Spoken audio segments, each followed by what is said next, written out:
시간의 흐름에 따라서 이 구원론에 대해서 또 잊어버릴 수 있다 싶어서 가끔가다 한 번씩 되새기는 의미에서 말씀을 증가합니다. 지금 나눠드린 이 본문 내용과 같아요. 그것을 보시면서 이 시간 한번 우리의 구원에 대해서 한번 생각해 보는 시간이 되기를 바랍니다. 우리 사람은 하나님의 형상을 가진 특수한 창조물로 지음을 받았어요. 그것을 가리켜서 하나님께서 자기 형상 곧 하나님의 형상대로 사람을 창조하시되 이렇게 말씀을 했어요. 하나님의 형상으로 창조하셨다. 그런데 여기서 우리가 하나님의 형상이라 하나님의 형상으로 창조했다. 이 말씀을 통해서 두 가지 면을 생각해 봐야 돼요. 하나님의 형상으로 창조된 우리 사람은 영물도 아니고 그렇다고 육신의 몸을 가졌대서 만물 그것이 아니다. 그러면 영물도 아니고 또 물질도 아니고 그렇다 보면 거기에 우리가 해당이 되어지는 것이 아닌가? 그것이 아니고 영적인 부분과 육적인 부분이 하나가 되어 있는 이 약물로 되어 있다. 즉 영적인 부분, 육적인 부분. 그래서 우리는 영도 하나님의 형상을 갖고 있고 육신인 물질의 요소인 심신도 우리가 갖고 있다. 이렇게 보면 되겠어요. 그래서 우리는 하나님 아버지 앞에 창조된 피조물인데 특수창조라 그 말은 하나님이 직접 창조하셨다는 그런 의미도 되겠고 나아가서는 창조와 모든 그 하나님의 섭리 역사가 이 짐승과도 구별되고 천사와도 구별된다. 이것을 생각해 볼 수 있다 그 말이죠. 천사는 영적인 물질이에요. 영물이라 이렇게 말합니다. 또 이 짐승들은 만물, 육적인 물질이에요. 그 천사는 범죄할 수 있어요. 천사의 영은 영물인데 범죄할 수 있어요. 그러나 천사는 육신적인 물질을 입고 있지는 않다. 영적인 그 존재로만 창조가 되어 있는 거예요. 짐승 같은 경우는 그 속에 영적인 부분이 없어요. 그 짐승은 물질이라. 죽으면 흙으로 돌아갑니다. 그러니까 짐승은 영적인 부분이 없고 이 천사는 물질적인 부분이 없고 그러나 하나님이 창조한 피조물이기 때문에 하나님이 창조한 피조물은 다 물이라 이렇게 말한다 그 말이에요. 하나님께서 만들어냈다. 그래서 영물 또 인간적인 육신의 물질 이렇게 본다 그 말이에요. 근데 우리 사람은 특별합니다. 사람의 영은 범죄하지 않아요. 천사의 영은 범죄할 수 있어요. 그래서 타락한 영이라고 해서 악령, 사탄, 마귀, 귀신 이렇게 말하죠.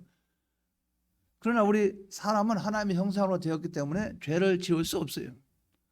이런 특수한 하나님의 은혜로 창조되었다. 왜? 하나님의 형상으로 되어졌기 때문에. 이것을 우리가 먼저 생각해 보시기 바랍니다. 사람의 주격은 영인데 이 영이 죽은 사람은 참 사람의 역할을 하지 못합니다. 왜? 하나님의 형상의 영이 죽었기 때문에 참 사람이 그 역할을 하지 못한다 그 말이에요. 사람은 다 영이 죽어서 영원한 멸망 가운데 빠졌는데 우리는 예수 그리스도의 대속과 성령과 진리로 죽었던 영이 살아났어요. 그러니까 우리는 범죄로 죄로 말미암아 영이 죽었는데 그 영이 죽은 영을 살리는 것은 예수님의 대속의 공로로 진리로 성령의 은혜로 살아났다 그 말이죠. 이 영이 이렇게 살아난 것을 가리켜서 다른 말로 중생이라 또 거듭남이라 이렇게 말합니다. 그렇기 때문에 중생은 단 한 번 되는 것이지 두 번, 세 번 되는 것이 아니다 그 말이죠. 단번 중생.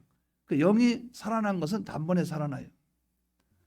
그렇기 때문에 영은 다시는 범죄할 수 없어요. 예수님의 대속의 공로로 영이 살아났기 때문에 살아난 그 영이 또 죽을 수 없다. 그래서 영이 범죄하지는 않는다. 이것을 우리가 바로 기억하시 바랍니다. 그럼 이 시간에 그 이유를 우리가 한번 공부해 보도록 했어요. 한번 배워보도록 하겠습니다. 첫째는 중생의 의미가 뭐냐, 중생이라는 것을 논하기 전에 세 가지 부분을 생각해 볼 수 있어요. 그 영이 말하는 영의 생명이란 뭘 얘기하느냐? 영의 생명. 영의 생명이라, 영의 생명, 사망 이렇게 말하죠. 그 영의 생명이란 뭘 얘기하냐 그 말이에요. 하나님이 흙으로 사람을 지으시고 그 속에 생기를 불어넣으시니 사람이 생명이 되었다 이렇게 말씀을 했어요. 생명이라 그 말은 산영이라 그 말이죠. 여호와 하나님이 땅의 흙으로 사람을 지으시고 생기를 그 코에 불어넣으시니 사람이 생명이 된지라. 하나님께서 영을 창조하신 후에 하나님께서 하나님의 생기를 불어넣으셨어요. 산영이 되었어요. 우리가 하나님의 창조한 피조물입니다. 그런데 하나님이 우리를 창조하실 때 산영, 그 속에 생명, 영이 살아있게 하셔서 하나님과 연결이 되어 있었다 그 말이에요. 창조는 영과 육을 동시에 창조했어요. 그 창조로 말할 때 영의 창조, 육의 창조 말할 때 동시 창조설을 우리는 주장한다. 그러니까 하나님은 완전하신 분이기 때문에 흙 있죠. 흙으로 사람을 빚으셨다 그 말은 하나님의 흙을 갖다가 진이겨 가지고 빚으시고 그러겠어요. 하나님은 말씀으로 세상 창조하시는데 하나님의 흙으로 우리를 지으실 때 하나님은 그 지으신 그것이 그 안에 영이나 육이나 동시적으로 하나님이 지으신 것으로 이렇게 볼 수가 있다. 그래서 그 안에 생기를 불어넣으심으로 하나님이 우리와 연결되는 생명의 역사가 나타나게 된 거예요.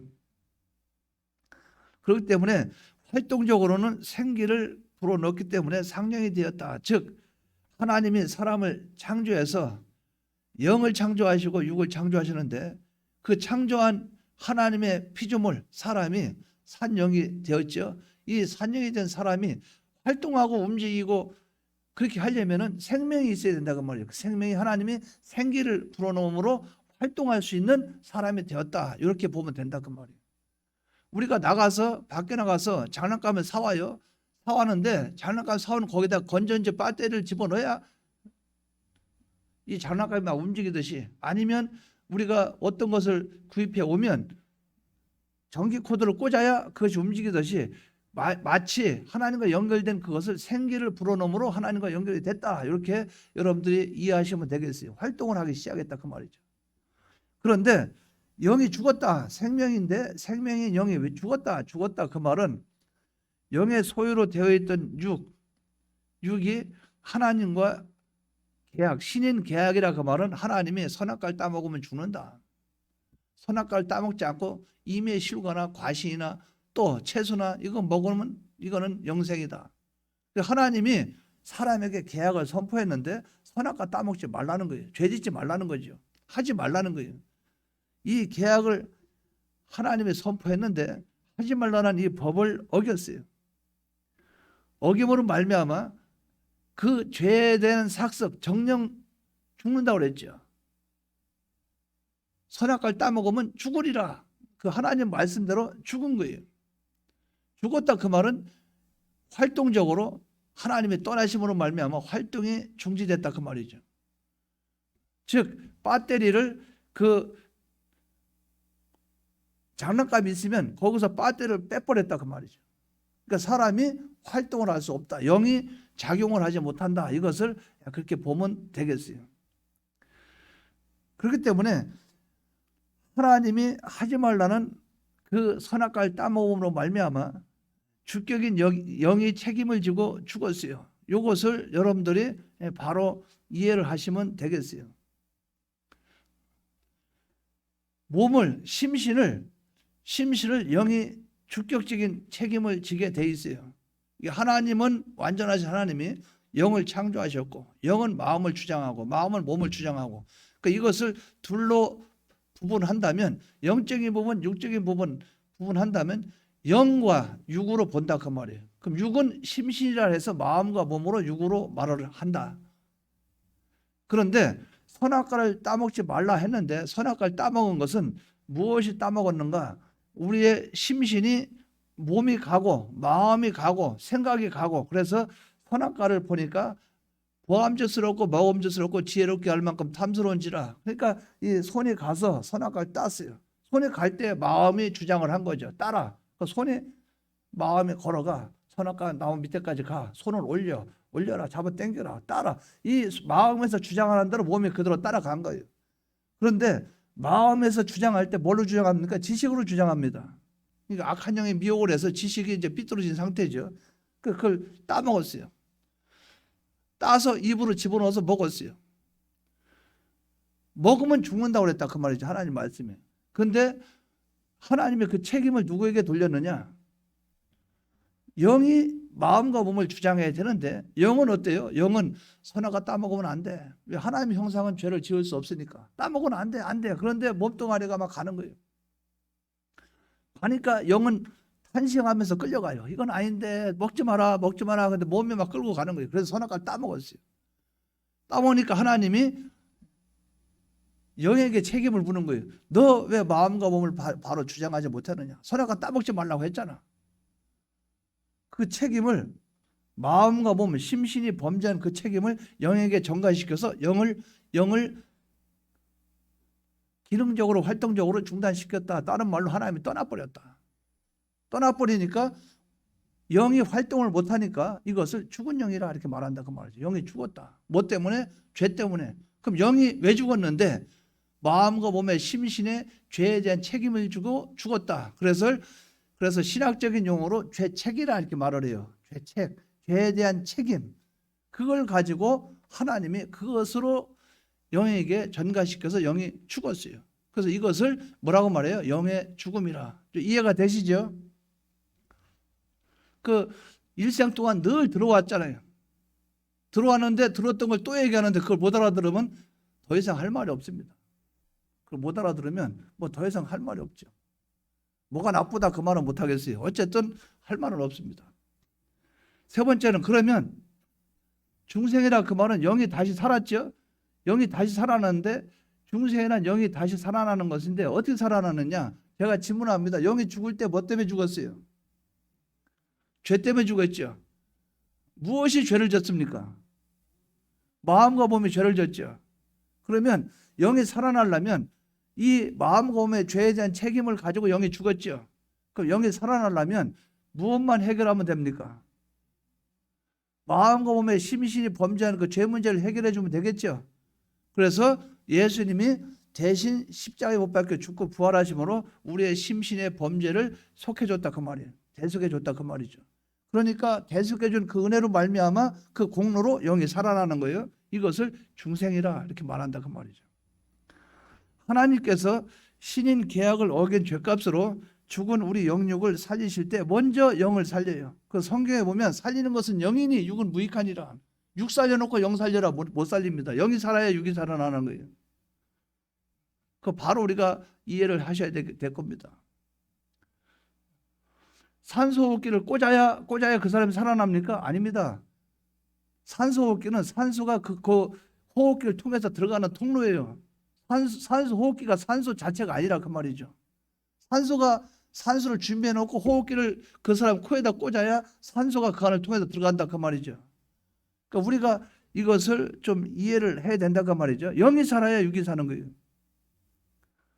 영이 살아야 육을 살린다 그 말이에요. 그렇기 때문에 죽은 영을 다시 살리는 것을 가리켜서 중생이라 하는 거예요. 중생이라 이런 단어는 영이 살았다 이런 뜻이에요. 중생.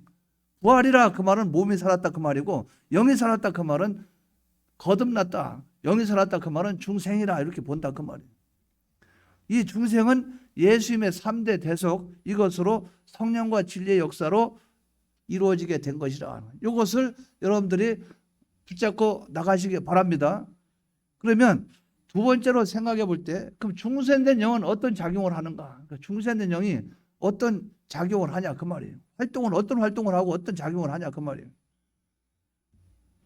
첫째로 생각해 볼 수 있는 것은 중생된 영은 누구에게만 비동됩니까? 성령과 진리에게만 피동돼요. 왜? 영이 무엇으로 거듭났습니까? 피와 진리와 성령으로 거듭났죠. 그러면 성경에 볼 때 그 니고데모가 예수님께 찾아와서 어떻게 해야 천국에 들어갈 수 있습니까? 사람이 물과 성령으로 거듭나지 않으면 들어갈 수 없다. 그러니까 물과 성령, 이건 무슨 말입니까? 거듭나야 된다 그 말은 중생이 돼야 된다 그 말이죠. 그러면 물과 성령으로 거듭난다 그 말은 진리와 성령이라 그 말이죠. 물은 진리요, 성령으로 거듭나야 된다 그 말이죠. 그렇기 때문에 중생된 영은 성령과 진리에게만 피동된다 그 말이에요. 이거 잘 이해하시기 바랍니다. 나를 살리는 것이 성령과 진리죠. 그러면 내가 누구의 지배만 받아야 돼요? 성령과 진리. 그러면 영을 주장할 수 있는 것은 성령과 진리라 그 말이에요. 거기에만 피동된다 그 말이죠.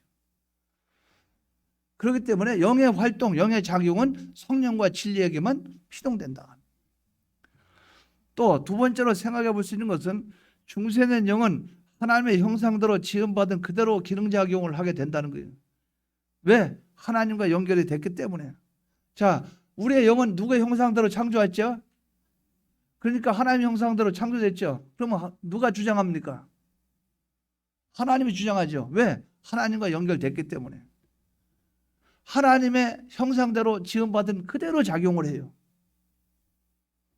그대로 작용한다 그 말이에요. 제 방에 가습기가 있어요. 가습기는 가습기 역할만 하지 다른 거 못합니다. 제가 라면 끓여 먹고 싶으면 냄비에다가 다른 걸 통해서 불을 가스레인지 해가지고 라면 끓여 먹어야 돼요. 가습기는 저 일밖에 못해요. 우리의 중생된 영은 하나님의 형상이기 때문에 하나님과 관계된 글 말고는 안 합니다. 할 수가 없어요. 하나님의 형상대로 지음받은 그대로의 기능작용을 할 수밖에 없다 그 말이죠. 청소기는 뭐만 합니까? 청소기는 청소만 하죠. 청소기는 청소만 해요. 여러분들 드라이기는 머리 말리는 거하고 머리 가르마하고 그런 것만 쓰는 거예요. 드라이기는 머리에 관계된 거 쓰는 거예요. 하나님의 형상인 우리 사람은 하나님의 형상대로의 기능만 사용합니다. 요거를 바로 우리가 생각하시기 바랍니다. 세 번째는 중생된 영은 양자의 영이에요. 친자는 누굽니까? 친자, 하나님의 친자 예수님. 우리는 양자. 무엇으로 하나님 호적에 옮기게 됐죠? 예수님의 대속의 공로. 주님의 대속의 공로로 우리는 하나님의 자녀가 됐어요. 그러면 양자든 친자든 호적에 옮기면 이제 아들, 딸 되는 거예요. 똑같아요. 재산 상속이나 권리나 똑같아요.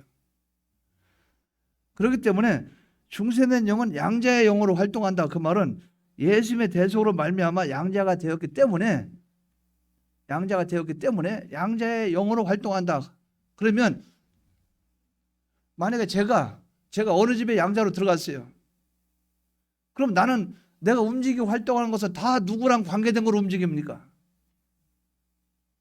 내가 가서 누구 만나요. 아버지 누굽니까? 그럼 내가 양자로 옮겼지요. 김아무개, 이아무개 하면 제가 정씨니까 정아무개 그분한테 양자로 갔어요. 그러면 당신 아버지가 누굽니까? 그러면 내 아버지가 내 호적에 옮긴 그 아버지가 내 아버지 아니에요. 어디 가서 내가 어떤 활동을 할 때 양자에 대한 입장에서 활동이죠. 왜? 나는 호적이 글로 가 있기 때문에. 이걸 여러분들 이해를 해야 됩니다. 양자라 그러면 호적만 딱 옮기면 끝나는 게 아니라 거기에 호적에 옮긴 권리와 행사와 거기에 관계된 모든 것을 말하는 거예요. 그러니까 하나님과 관계된 거기에서 우리가 하나님의 양자가 됐기 때문에 양자의 활동을 한다 그 말이에요. 이것을 바로 기억하시 바랍니다. 중생된 영은 성령과 하나 되어서 활동해요. 왜? 중생된 영 안에 성령님이 거하시고 계시기 때문에. 성령이 우리 마음에 거하진 않아요. 거하고 계실 때 그건 성령 충만이죠. 거하고 계시죠.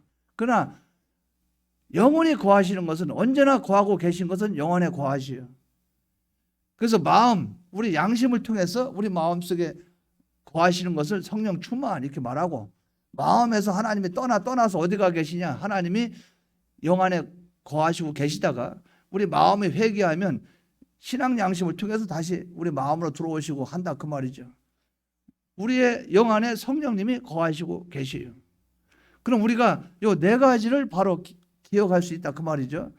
중생된 영은 어떤 작용을 하느냐? 중생된 영은 성령과 진리에게만 피동된다. 중생된 영은 하나님의 형상이기 때문에 하나님의 형상으로서의 기능을 한다. 세 번째, 중생된 영은 양자의 영이기 때문에 나는 그 집에 속한 양자이기 때문에 양자의 영이니까 양자의 영으로 활동한다. 네 번째는 중생된 영 안에 성령이 거하시기 때문에 중생된 영은 성령이 중생된 영 안에 거하시기 때문에 어떻게 성령과 하나 되어서 활동한다. 이것을 여러분들이 바로 기억하시기 바랍니다. 그러니까 지금 제가 드린 것을 집에서 자꾸 읽어보라 그 말이에요. 새벽 예배 할 경우는 제가 끊어서 할 수는 있겠죠. 1번 3가지, 2번 4가지 이렇게 끊어서 새벽 예배 때 한 번씩 할 수는 있겠어요. 그래 주일날 여러분 앉혀놓고 이걸 계속 쭉 해보면 여러분들 15가지 20가지 뭐 기억도 안 날 거예요. 뭐가 뭔지도. 그러니까 보시라 그 말이에요. 보시면서 아 이렇구나. 그럼 세 번째, 이게 중요한 겁니다. 중생된 영이 범죄할 수 없는 이유는 뭐냐? 우리가 중생된 영이 범죄할 수 없는 이유는 뭐냐? 자체적으로 중생된 영 자체적으로 볼 때는 하나님의 형상대로 지음받았기 때문에 범죄할 수 없다. 그럼 제가 질문합니다. 하나님은 죄를 지어야 안 지어요? 하나님은 죄를 짓습니까? 안 짓습니까? 우리는 누구의 형상입니까? 그럼 하나님이 죄를 안 지니까 내 형상은 죄를 지어야 돼요? 안 지어야 돼요? 하나님 형상은 죄를 지울 수 없죠. 근데 어떻게 하나님 형상인 내가 죄를 짓겠어요? 그러니까 우리가 이것을 바로 인식을 하면 우리 인간이 죄를 져서 죽었다 이런 말을 함부로 할 수 없다 그 말이에요. 영은 죄를 안 져요. 질 수도 없어요. 옛날에 선악과 따먹을 그때도 죄는 안 졌어요. 죄에 대한 책임으로 죽은 것이지. 하나님의 형상은 죄를 지을 수 없어요. 자, 천사의 영은 하나님 형상입니까? 물질입니까? 영적인 물질이에요. 천사는. 그렇기 때문에 죄 질 수 있어요. 우리는 하나님의 형상이라 죄를 지을 수 없다 그 말이에요. 그러면 그렇기 때문에 중생된 영이 살아난 영이 죄를 지을 수 있어요? 없어요? 중생된 영 다시 죽었다 살아난 영이 죄를 지을 수 있어요? 없어요? 영이 죽기 전에도 영이 죄를 지었습니까? 죄를 짓지 않았습니까? 그러니까 영은 죄라고는 상관없어요. 죄를 지을 수가 없는 영으로 하나님이 창조했다. 그렇기 때문에 영은 범죄할 수가 없다. 왜? 이전에도 범죄할 수 없기 때문에 중생되어서도 범죄하지 못한다. 이렇게 우리가 이해하면 된다 그 말이에요. 두 번째로 보면 출생적으로 하나님께로 낳기 때문에 죄를 지을 수 없어요.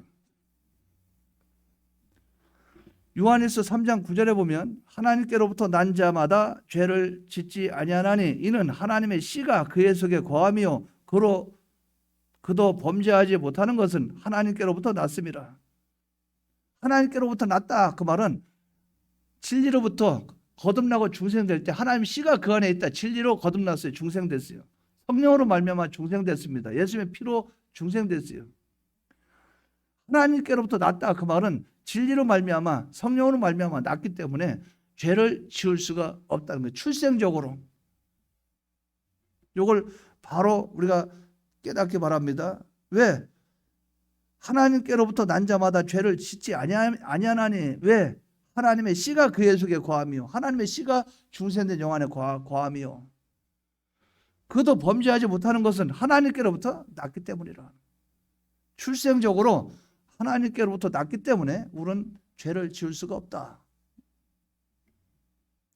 세 번째는 소속적으로 우리는 하나님 안에 있기 때문에 그래요. 하나님 안에 거하기 때문에. 요한일서 3장 6절에 보면 그 안에 거하는 자마다 범죄하지 아니하나니 범죄하는 자마다 그를 보지도 못하였고 그를 알지도 못하였느니라. 그 안에 거하는 자마다 범죄하지 않는다. 하나님 안에 거하는데 어떻게 범죄하겠어요? 하나님 밖에 있어야 범죄하지. 하나님 안에 거하는 자는 범죄할 수 없다. 예를 들어서 빨간 물감 안에 있으면 뭐든지 빨간색이 되겠죠. 빨간 물감 안에 들어가 있으면 빨간색이 되겠죠. 그게 노란색, 파란색 될 수가 없죠. 빨간 물감에서 밖에 나와서 노란 물감에다 집어 넣어야 그렇게 되는 거죠. 우리가 하나님 안에 있는 이상 어떻게 범죄가 되겠냐, 죄를 지을 수 있냐 그 말이에요. 우리는 소속적으로 하나님 안에 있기 때문에 범죄할 수가 없다. 이것을 꼭 붙잡고 나가시기 바랍니다. 네 번째는 구속적인 면을 한번 생각해 보자. 예수님의 대속을 입었기 때문에 나는 범죄할 수 없다. 우리의 영은. 또 예수님의 대속은 영원하고 완전하고 단번에 끝난 대속이기 때문에 우리는 범죄할 수 없다. 염소와 송아지의 피로 하지 아니하고 오직 자기의 피로 영원한 속죄를 이루사 단번에 성소에 들어가셨느니라. 예수님의 죽으심은 단번입니까? 반복입니까? 단번이죠. 반복이라면 지금 예수님이 또 와야 돼요. 나를 위해서 죽으셔야 돼요. 내가 하루하루 살아갈 때 죄를 짓고 나면 주님이 그때마다 와가지고 십자가에 못 박혀 죽으셔야 돼요. 부활하셔야 돼요. 주님의 죽으심은 단번입니다.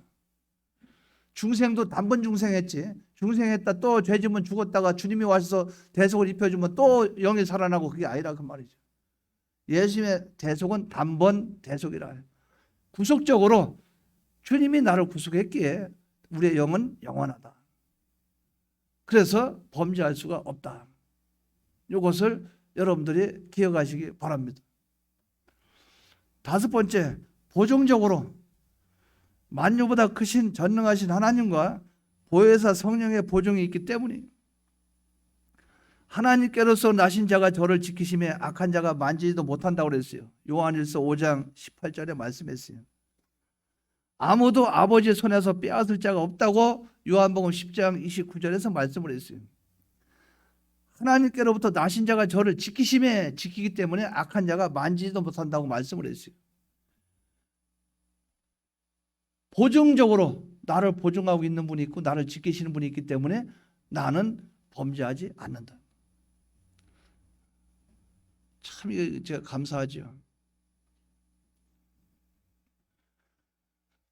어떤 왕이 자기 신하에게 말을 합니다. 너에게는 세 번까지만 내가 어떤 죄를 지어도 용서해 주마. 세 번이 지나면 내가 용서할 수 없다. 세 번까지는 어떤 죄를 지어도 용서해 줄 수 있다. 그 사람이 나갔어요. 밖에 나가서 사람을 막 죽였어요. 붙잡혀 왔습니다. 왕이 말합니다. 돌려보내. 왜? 내가 보증을 섰다. 내가 저 사람에게 세 번을 용서해 주기로 했다. 놔둬라. 가라. 가서 나중에 가서 남의 집 가서 담장 뛰어넘어가서 또 다른 집에 가서 간음을 행하고 왔어요. 그래서 그 집안에 가정폭력 일어나서 남의 집 가서 남의 그 집에서 그런 행동을 했기 때문에 집안이 엉망이 돼버렸어요. 붙잡아왔습니다. 왕이 말합니다. 돌려보내라. 왜? 내가 그를 용서해 주기로 했다. 근데 세 번까지는 봐준다고 했다. 세 번째는 또 다른 짓을 해서 또 붙잡혔어요. 왕이 보내라. 요번까지다. 다음부터는 용서 못한다. 요번까지야. 왕은 세 가지 조건을 내세웠죠. 예수님이 우리를 대속할 때는 조건이 없어요. 예수님이 대속한 그 대속은 무제한입니다. 그렇기 때문에 주님 앞에서 우리는 언제나 주님의 피로 우리는 깨끗해지는 거예요. 그런데 우리 영이 중생될 때는 어떤 겁니까? 과거, 현재, 앞으로 지을 모든 죄까지 다 용서를 한 거예요. 대속을 한 거예요. 보정적으로 하나님이 나를 보증했고 성령이 보증하고 하나님이 지키시고 그렇기 때문에 우리는 우리의 영은 범죄할 수가 없다. 이걸 여러분들이 꼭 붙잡고 나가시기 바랍니다. 얼마나 감사한 일입니까? 이놈의 심신 몸뚱아리 하도 죄를 져서 그렇지. 제가 어떤 걸 이렇게 보다 보니까 죄가 습관이 되기까지 하지 마라. 마음이 찔리죠. 우리는 습관이 되기까지 한다 그 말이죠. 자, 여러분들 예배 시간에 예배 드릴 때 예배 바로 안 드리고 그 예배 시간에 꼬박꼬박 줬다 그 말이에요. 그 습관이 돼서 그런 거예요. 왜? 한 번, 두 번, 세 번 하다 보니까 반복된 거예요. 그러니까 나중에 양심이 마비되죠. 그럼 줘라도 미안한 것도 못 느껴요. 하나님 앞에 부끄러운 것도 못 느껴요. 그렇게 돼버린다 그 말이죠. 죄는 반복하면 습관이 된다. 그만큼 무서운 거예요. 바로바로 회개해야 되지. 그런데 우리의 영은 하나님이 한 번에 깨끗하게 해주셨어요. 주님의 피로. 그리고 죄를 질 수도 없는 그런 하나님의 형상이에요. 보증적인 면으로 봐서도 영은 범죄할 수가 없다. 이걸 꼭 붙잡고 나가시기 바랍니다. 그러니까 우리가 무엇이든 습관이 되지 않기를 바랍니다. 잠도 3시간 자던 사람이 잠맛이 좋아요. 그럼 4시간 잡니다. 4시간 자니까 잠맛이 좋아요. 꿀맛이 돼요. 그러면 나중에 계속 자요. 직장을 잃어버리고 백수가 됩니다. 백수가 하루 내내 자도 졸리답니다. 제가 남산교회 있을 때 어떤 총각이 있어요. 이 총각은 한 달, 2달, 석 달 열심히 돈 벌어요. 돈 벌어서 기술자니까 돈 많이 법니다. 한 300 이상 버나 봐요. 그렇게 한 석 달 벌으면 한 900만 원 되잖아요. 그러면 잠수 타요. 그 다음에 교회도 안 나오고 전화해도 안 받고 잠수 타요. 열흘이든 보름이든 안 나타나요. 나중에 슬쩍 나타납니다. 돈 쓸 때까지. 또 아니면 뭐 할 때까지. 집에서 뭐 하냐.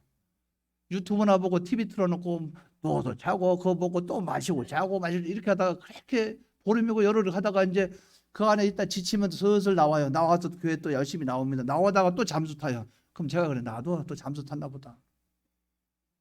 그러니까 습관이 됐어요. 습관이 되니까 그게 자꾸 그리워지는 거예요. 그러니까 회사 관두고 와가지고 잠수 타고 그러다가 혼자 살으니까 백수니까 혼자 사니까 또 가서 뭐 하루에 일당이 20만 이렇게 받는 사람이니까 가서 한 3일만 일해도 60만 원이에요.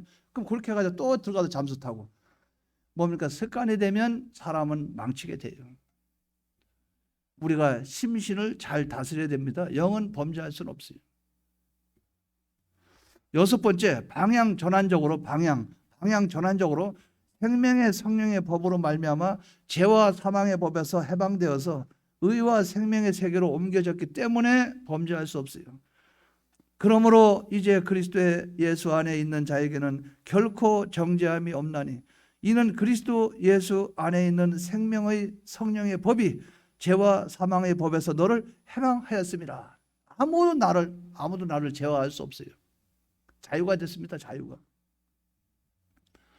사람이 그게 있죠. 상대방에게 약점 잡히면 그 많이 보잖아요. 약점 잡히면 아이고 내가 이거 말을 할까 말까 그러면 가서 말을 할까 말까 이러면 막 겁을 먹죠. 그러면 2만 원만 주면 내가 이번에 말 안 할게. 2만 원 딱 주면 다음에 이거 내가 폭로할까 말까 10만 원만 주면 뭡니까? 동영상 촬영해 놨다든가 아니면 그 비리를 알고 있다든가 이래 처음부터 여러분도 그렇게 하시기 바랍니다. 처음부터 끝장내버려요. 즉 끌려다니지 말고 처음부터 딱 말해. 가서 고자질해 말해. 처음부터 그래 버려야지. 끌려다니면 그래요. 악한 영에게 끌려다니면 계속 그래요. 그런데 성령의 이 법이 사망의 법을 우리를 거기에서 해방시켰기 때문에 거기에 우리는 제재를 못 받아요. 누가 나를 협박합니까? 누가 나를 그렇게 합니까? 그렇기 때문에 범죄할 수 없다. 나는 자유하는 사람이기 때문에 해방되었기 때문에 이걸 붙잡고 나가시기 바랍니다. 7번째 보면 지각적으로 중생된 영은 죄와 상관이 없고 죄를 지을 수 없는 지각을 가지고 있기 때문에 그래요. 이거 참 죄를 지을 생각조차가 없어요. 그 안에. 그러니까 지금도 제가 그 말이 너무나 멋있는 말인데 그게 실행이 안 돼요. 최종원 목사님, 최종건 목사님 형님, 최종원 목사님이 구암 제일교회 그때 계시다가 지금은 요 가까이 원대 오거리인가 어디서 교회 하고 계신 것 같아요. 침산 소망도 계셨다가 뭐 이래저래 했다가 지금 이제 거기 계신 것 같아요. 근데 사도행전 공부를 같이 하면서 사도행전 공부를 이제 아침에 10시에 만나서 12시까지 같이 공부하고 이럴 때가 있었어요. 근데 그때 그분이 얘기하는 게 이런 말씀을 했어요. 성령 충만이라는 게 뭐냐? 성령 충만. 제가 여러분에게 질문합니다. 내가 마음속에 죄를 짓고 싶은 생각이 일어나는데 그걸 억누르고 일어나려면 또 억누르고 그래서 나중에 죄를 안 졌어요. 성령 충만입니까? 아닙니까? 성령 충만해요? 아니에요? 답변을 애매모호하죠. 자, 어떤 일이 있었어요? 애초부터 거기에 관심이 없어. 또 애초부터 그런 생각 하고 싶지도 않아요. 또 글로 관심도 없고 거기에 마음 애착도 없어. 성령 충만입니까? 아닙니까? 그렇게 얘기하더란 말이에요. 아, 요거구나. 그러니까 여러분들 요거 할까 저거 할까 아니지 뭐지 갈등하죠. 갈등하면서 성령 충만이 아니고 성령이 역사했다가 악령이 역사했다 이게 계속 왔다 갔다 하다가 나중에 결정할 때 성령의 역사가 나를 하도록 만들었다 그 말이죠. 성령이 여러분 속에 충만 상태로 계속 있었던 건 아니었다 그 말이에요. 그러니까 옛사람 됐다 새사람 됐다 할까 말까. 어린이 만화 보면 여기에 사탄 하나 와 있고 천사 와 있고 그러면 할까 하다 여기서 아니야 그런 거 있잖아요. 그 두 가지 마음의 갈등이 있는 상태를 말한다 그 말이에요. 성령 충만된 상태는 아예 관심이 없습니다. 아예 거기에 생각이 없어요. 이걸 바로 이해하시기 바랍니다. 어떤 남자가 지나가는데 그 아가씨가 아주 잘생기고 몸매 좋고 막 이쁜 아가씨가 와가지고 막 꼬셔요. 절로 가요. 왜? 난 집에 아내가 있다 그 말이에요. 왜? 관심조차가 없어. 이 사람은 공처가든 애처가든 그분은 가정의 부부 하나라는 것을 우리가 알 수 있대요. 그런데 이렇게 하면 또 쏘가서 가서 커피 한잔하고 그러면 언젠가는 바람 피우고 언젠가는 이혼합니다. 그러니까 우리가 하나님 앞에 성령 충만이라는 것은 어떤 것에 미혹을 당하지 않을 수 있는 상태, 그 상태로 머물고 있는 게 성령 충만이에요. 이 충만이 여러분에게 있기를 바랍니다. 중생된 영은 아예 없단 말이에요. 아예 없다는 거예요. 아예. 뭐 유혹하고 꼬시는 게 어디 있어요? 아예 없어요. 요셉은 보디발 아내가 미혹할 때 미혹을 받았겠어요? 안 받았겠어요? 안 받았죠? 아마 성령 충만 상태 같아요.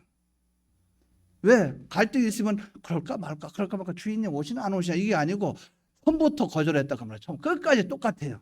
나를 괴롭게 하지 마라 똑같아요. 성령이 충만한 사람은 아예 생각조차도 없다. 8번째, 시발과 원인적으로 볼 때 영의 중생은 하나님에 살아있고 항상 있는 말씀에서 시작됐기 때문에 그렇다는. 베드로전서 1장 23절에 보면 너희가 거듭난 것은 썩어질 씨로 된 것이 아니고 썩지 아니할 씨로 되었다 그 말이죠. 그러니까 출발부터 이렇게 중생된 이 진리로 말씀으로 거듭났기 때문에 원인과 출발적으로 여기서 출발됐다 그 말이죠. 계속 이어지는 거예요. 여러분 연속곡을 틀어봅니다. 예를 들어서 전쟁과 평화 이런 연속곡을 본다 그 말이에요. 여러분 틀어놨어요. 채널을 맞춰서 딱 틀어놨어요. 그러면 끝까지 갑니까 안 갑니까? 쳐다보고 있으면. 여러분이 그걸 딴 데로 돌리지 않는 한 계속 가야 안 가요? 예수님의 대속의 공로로 주님이 나를 거듭나고 중생시켜서 하나님의 자녀로 삼아서 그랬으면 그 영이 끝까지 가는 거예요. 진리로 우리를 낳았기 때문에 진리로 가는 거예요. 이것을 붙잡고 나가시기 바랍니다. 결론적으로 우리의 영은 중생되어서 다시는 범죄할 수 없지만 우리 육은 아직도 죄 가운데 있어요. 이걸 말하고 싶은 거예요. 영은 그래요. 그러나 육은 계속 본능적으로 본질적으로 미혹을 받기를 원하고 그 길로 가고 싶어요. 그렇기 때문에 우리의 육은 성령과 중생된 영의 지배를 받아서 그대로 행하고 받은 하나님의 은혜와 능력을 만물에게 전달하는 중부의 직책을 다 해야 된다는 거예요. 이것이 우리가 이루어가야 할 구원이라. 이걸 성화구원이라 이렇게 말하잖아요. 우리가 건설에 간다 그래서 건설 구원이라 이렇게 말하고 이 기능을 하나님화한다 그래서 기능 구원이라 이렇게 말하잖아요. 그러니까 우리가 이것을 이루어가기 위해서는 우리는 심신을 주력해서 하나님 말씀에 순종하는 이 말씀을 통해서 주님의 피 안에 거해서 우리 심신이 영에게 복종하고 영에게 순종하는 말미암아 우리는 그걸 잘 몰라요. 내가 영이 날 주장하고 있는지 안 하고 있는지 잘 몰라요. 그러나 분명한 거는 내 속에 죄에 대한 욕망과 내가 어떤 죄를 지어도 양심이 그걸 꺼리낌이 없다든가 아니면 어떤 행동을 해도 거기에 대해서 죄책감이 안 느껴지든가 그러면 나는 이미 상당히 더러워져 있는 거예요. 좀 처음에는 우리가 민감해질 수 있도록 소리를 듣는 민감함으로 나갈 수 있도록 그것이 있어야 되겠죠. 사람이 그게 있죠. 눈치가 있다 없다 그런 게 있죠. 눈치가 어떤 사람이 막 이제 그 둘이서 막 얘기하는데 막 안 좋은 얘기 막 그래요. 그러니까 당사자가 지나가다 이렇게 쳐다보면 얼굴 찡그려요. 자, 그러면 말하라는 얘기입니까? 하지 말라는 얘기입니까? 자기 얘기 하지 말라는 얘기죠. 그러면 딱 멈춰야 돼요? 안 멈춰야 돼요? 근데 계속 오든 말든 상관없이 계속 하면 뭐라고 그래요? 사람들이 저 눈치도 없는 사람 저렇게 둔하고 눈치가 없는가 그러잖아요. 신앙생활도 눈치가 있고 없고처럼 민감해야 영의 소리를 들을 수 있어요. 민감해야 됩니다. 영의 소리를 듣고. 영의 소리를 들을 수 있을 때 진정한 자기 구원이 이루어지는 거예요. 여러분 육의 탄식과 영의 탄식, 육의 탄식을 해보셨죠? 내가 왜 그럴까 왜 그럴까. 그런데 영의 탄식은 속에서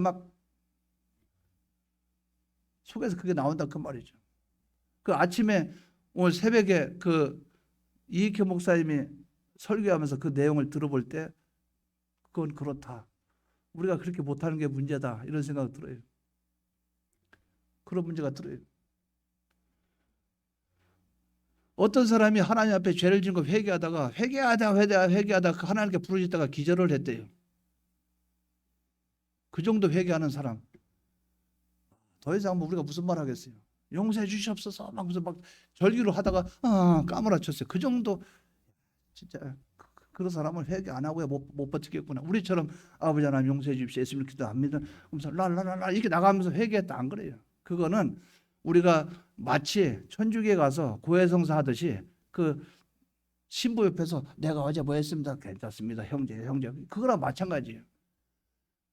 하나님 앞에서 회개한다고 하지만 신부 앉혀놓고 그냥 입으로 내 속에 있는 거 쭉 털어놓고 또 죄지러 가는 거랑 똑같다 그 말이에요. 뭡니까? 쓰러지고 기절할 정도로. 그 정도로 우리는 간절한 회개가 있어야 되겠죠.